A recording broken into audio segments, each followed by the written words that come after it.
Shivani joining us. Sumit Chandar is lawyer. I do thank you all. Sumit Chandar, 7-8 years ago were opposing that no, everybody doesn't need to get Aadhaar.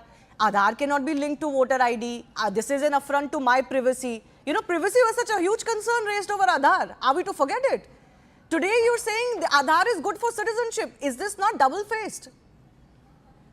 Shivani, let me clear the air about this. It's very simple. If you go by the certain rules and laws, the idea, the concept will become very clear to all the citizens who are listening to this. Now, if you look at the Election Commission of India rules, it already allows for alternative documents, such as ration cards, passports, if the voter ID is not available. Now, and that too, there is a precondition that it should be as per the Election Commission's photo voters list slip, as well as the acceptable documents as per the guidelines. If it is complying with all those, then yes, alternate documents can be used if the person doesn't have the voter ID at that moment. These are already part of the rules of the ECI. Now coming to the second part of it, whether Aadhaar card, what does the Supreme Court actually say? Now section 4(3) of the Aadhaar Act, if you look at it, it prohibits making Aadhaar as mandatory. Exactly.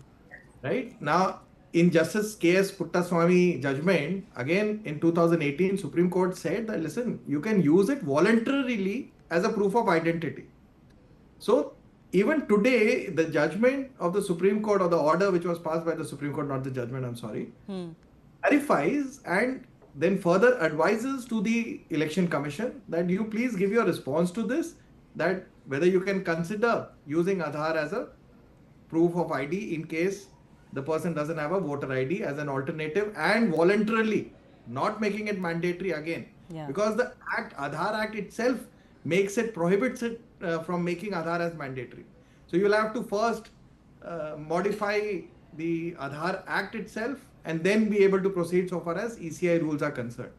No, but Ashpreet claims that now that the court has suggested it or asked the EC to consider it, there is no other way. The EC will have to include it. That's what he's suggesting. No, see, the Supreme Court has given its view, asked the ECI to file its reply. It does not make it mandatory for ECI to just go by it. ECI will give it response. Obviously, a suggestion coming from Supreme Court will be taken seriously. But Supreme Court has not made it or compelling it or directed it.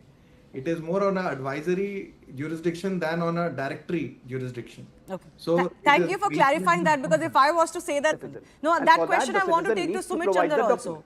The EC yesterday said in the hearing that, see, under Article 326, we very much have the right to determine if you are a citizen or not, and only then we can add you to the voter list. But who's going to be the judge of whether somebody is a citizen or not? Yes, so of course, Shivani, the ECI referred to Article 326 of the Constitution, which mandates that it is the duty for the ECI to do the elections based on the adult suffrage. But Article 324 gives the plenary powers to the ECI to supervise, direct and control the elections. And that is why, if you look at it, the Supreme Court in the Mohinder Singh Gill had clarified, long time ago, they had clarified that ECI can take necessary steps, whatever is required to ensure a free election, which includes verification of the voter's identity. So eventually it will come down under Article 324 for the ECI to take steps, whatever is required, necessary for identification. And now with the suggestion of the Supreme Court, the ECI might come up with some other manner. The idea is that the ECI should ensure fair elections and all adults in the country should be given an opportunity to vote. Yes.